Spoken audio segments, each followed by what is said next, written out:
Let's talk about the difference between set notation and interval notation. When you write in set notation, you're going to use the inequality signs, less than, greater than, less than or equal to, or greater than or equal to. When you use interval notation, we'll use parentheses or brackets. The big question is always, when do I use parentheses and when do I use brackets? If you look in your notebook, we have a foldable that will show you exactly when to use which one. Under the parenthesis, when I open it, you can see that we use the parenthesis if our number is not included, if I'm using less than or greater than signs, if I'm using an open circle on a graph, if I use the symbol does not equal, or if I use infinities and negative infinities.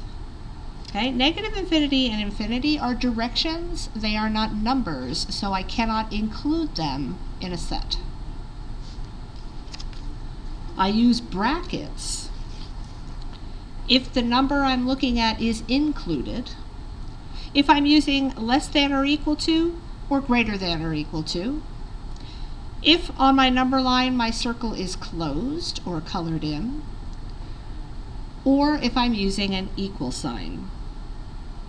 Okay? When we write in interval notation, make sure you're referring back to this so that you use the correct thing. So let's take a look.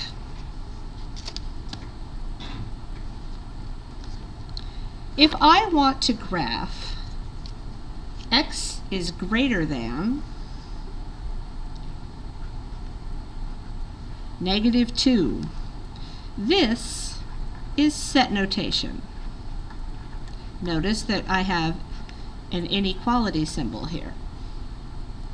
In order to put this on the number line, we'll draw our number line. And for our purposes, just put in your -2, your 0, and +2. If x is greater than a -2, my circle is going to go on the -2.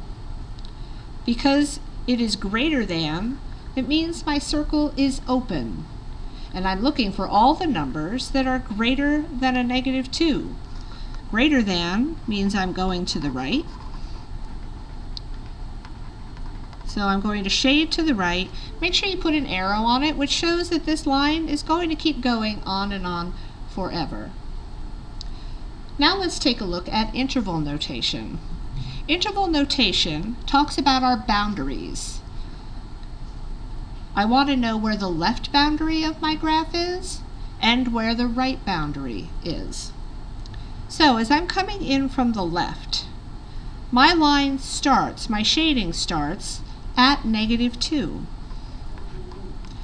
It's an open circle, which means that -2 is not included, it's not equal to, so I'm going to use a parenthesis. Now that I finished the left boundary, let's take a look at the right boundary. I need to see where on the right my shading stops. If you notice, this arrow says that the shading's going on forever, so it doesn't stop.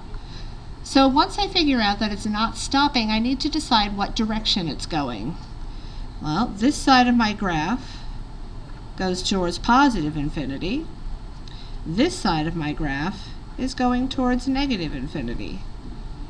So my graph is headed towards positive infinity. Again, infinity is not a number, so I cannot include it. It's a direction. So this also gets a parenthesis. And this is interval notation. Let's try another one. If I have x is less than or equal to 5, let's see what that would look like on a number line. Okay, I'm going to put my 0 in the middle. I have a +5. I'm going to use the negative of that same answer. And my circle is going on the 5, +5. says x is less than or equal to. Because it's equal to, it means that I'm including that 5. And I'm looking to shade where all of my answers are less than 5. All my answers that are less than 5 are on the left. Think L for less than, L for left. Okay? Again, this is my set notation. Let's look at the interval notation. As I'm coming in from the left, remember this is your negative infinity.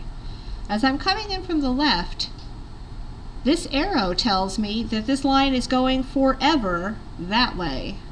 So once I know it's going forever that way, it's going forever in a negative infinite direction. Okay? Again, this is not a number, it's a direction, so he gets a parenthesis. As I'm coming in from the right, where does my line start? It starts at 5. And because this circle is shaded, because it can be equal to 5, he gets a bracket. And if you think about it a little bit, it almost looks like this is a big equal sign right here. Equals 5. And there is your interval notation. Okay, let's try one more.